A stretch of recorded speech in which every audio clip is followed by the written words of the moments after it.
Ce lundi 15 septembre, apprenants et enseignants ont repris le chemin de l'école dans sa mission de maintenir les écoliers à l'école en leur offrant un repas chaud par jour. À travers le programme de cantine scolaire, l'Agence nationale de l'alimentation et de la nutrition a repris du service. Sous le lead du ministre conseiller Paulin Gbénou, les enfants des écoles primaires de Tré se sont régalés avec leur premier repas chaud de l'année scolaire. La preuve de la constance du social promis par le gouvernement du président Patrice Talon. C'est un repas assez équilibré parce que chaque enfant de CI a la protéine, il a l'œuf et puis c'est pour le bonheur de l'école béninoise.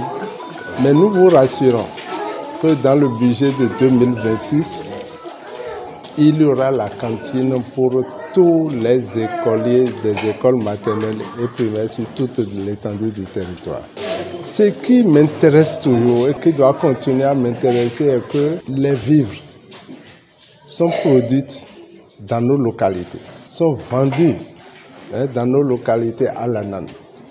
Ça veut dire que rien qu'à travers la cantine scolaire, l'emploi est créé, l'économie est boostée dans les zones rurales et nos enfants mangent à l'école. Le chef d'antenne Colline de l'ANAN a rassuré des dispositions prises pour que les enfants ne manquent pas de repas tout au long de l'année scolaire, avec le respect du principe de leur offrir du protéine une fois au moins par semaine. Il n'y aura pas d'interruption de la cuisson depuis le premier jour des classes qui est aujourd'hui jusqu'au 26 juin qui est le jour où la rentrée scolaire prend fin pour l'année scolaire 2025-2026. Donc le principe est qu'au moins une fois par semaine, les enfants puissent manger de la protéine animale qu'est l'œuf.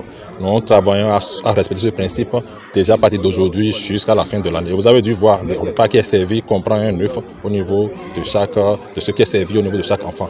Donc je pense que rien ne va changer. Au contraire, on va améliorer pour que si c'est au moins une à deux, trois fois, plus d'une fois par semaine, on puisse y arriver. Je remercie la présence effective des femmes. Ici, il y a 9 cuisinières. Elles sont toutes présentes.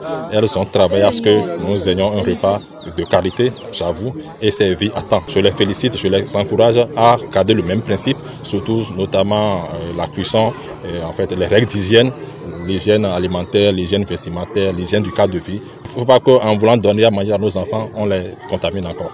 Donc nous y veillons et je pense qu'elles sont dans l'attente pour nous y accompagner. Lancé depuis 2 ans, le programme de cantine scolaire est salué par la communauté et les acteurs du système éducatif qui souhaitent une amélioration et une pérennisation. Je crois que c'est tout un plaisir pour nous de constater que l'ANAN tient ce pari-là parce qu'effectivement, comme vous le constatez, c'est le tout premier jour de classe. Et la semaine dernière, qui a été la semaine de la pré-rentrée, elle a servi à mettre les petits plats dans les crans pour qu'aujourd'hui les choses démarrent. Et là, l'ANAN est tout à féliciter. Et nous voulons simplement souhaiter que les quelques difficultés d'ordinaire que nous avons en termes de disponibilité, de temps pour organiser le travail, que l'ANAN continue les réflexions pour que pendant que les enfants aient le temps de manger, ils aient suffisamment de temps pour l'organisation puisse être mise en place pour permettre qu'il n'y ait pas trop de flottement. Le premier impact, c'est d'abord, ça permet de réduire le taux d'abandon, où les enfants ont le temps de séjourner, de rester à l'école, puisque si l'enfant n'a pas de quoi manger, par exemple, il est obligé d'être absent à l'école. Donc ça fait que nous avons constaté que le taux d'absence se réduit. Le taux d'abandon aussi se réduit.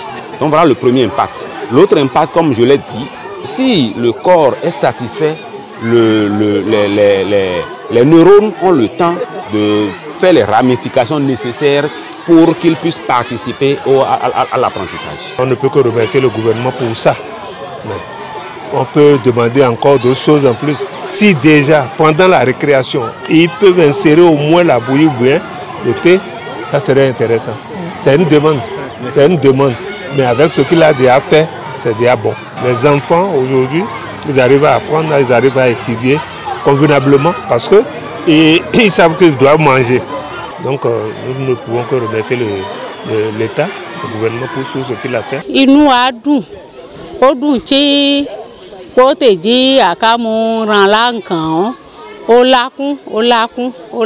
tí Ọlọ́run yá lákún pé báyìí ló ń ti dùn sí ọ ni tí wà kí ọ nìyẹn wà ń pó dédé tí wà kí gouvernement talon ní ó ṣeun púpọ̀ tí ká má ṣe gbàgbé wa ká wà lẹ́ẹ̀tí èébọ̀ là kó rẹ́ tóbi pẹ̀lú ayọ̀.